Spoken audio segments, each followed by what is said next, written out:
Тараз әлеуметтік кәсіпкерлік корпорациясы былтыр өңірдегі кәсіпкерлерге 13,8 миллиард теңгеге қаржылай көмек көрсеткен. Қаржы ұйымының таза табысы 79 миллион теңгеге жуықталған, ал корпорациясының биылғы алдағы жоспарлары бұдан да ауқымды.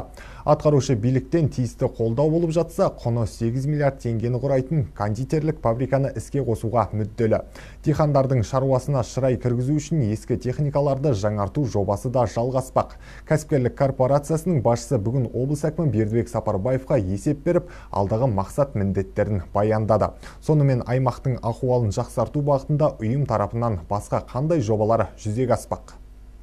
Кәсіпкерлік корпорациясының міндет межесі шындығында көңіл қуантады. Алдымен картоп өсіруді дамытуға күш салмақ. Бұйырса, биыл бұл өнімді 80 мың тоннаға жеткізу жоспарланған. Былтыр корпорациясының күшімен картоп өсірумен айналысатын шаруашылықтарға 50 бірлік техника лизингке алынды. Бағдарламаны ары қарай жалғастыру үшін бюджеттен қаржылай қолдау қажет. Аймақ басшысы ең алдымен тұқымның сапасын жақсарту керектігін баса айтты.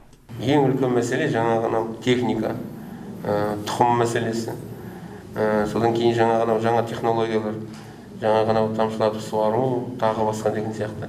Себеп таппау керек, шешімін іздеу керек. Жаңағы айтылған, бізде, мен айттым, бренд болу керек, слушай.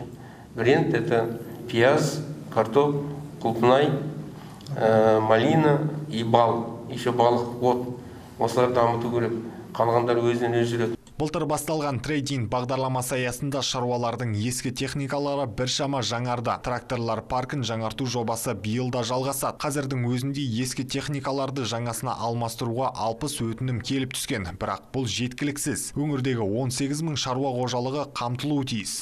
Корпорацияның тағы бір жұмыс бағыты тұрақтандыру қоры. Әлеуметтік маңызы бар азық-түлікті халыққа қолжетімді бағада ұсыну үшін Таразда қазір 13 әлеуметтік дүкен жұмыс істейді. Келешекте оны 30-ға жеткізу жоспарда. Бердібек Сапарбаев осы сауда орнынан бірінші кезекте тұрмысы қоңыртөбе көп балалы отбасылардың сауда жасауын қадағалауды тапсырды. Әлі де өзекті мәселе жеткілікті. Қажетті жас мамандар даярлап кәсіпке баулу маңызды. Жеміс-жидекті өсіруді ұлғайту, балық шаруашылығын дамыту, мемлекеттік жекеменшік әріптестік жобаларға атсалысу сынды жоспарлар көп-ақ. Жылдар бойы тоқтап тұрған троллейбус паркін келешекте кондитерлік кәсіпорынға айналдыру бойынша жұмыстар басталды. Жылдық қуаттылығы 2500 тонна кәмпит өнімдері, жер қойнауын пайдалану мен шағын индустриалды аймақ құру бағытында да біршама жобалар тағы бар. Облыс әкімі ел тұрмысын түзеуге сеп болатын мұндай жобаларға қашанда қолдау болатынын жеткізді. Бастысы әр нәрсеге байыппен талдау қажет деді әкім. Нұрдәулет Асан, Аягөз Тілеухан қызы, 77 News.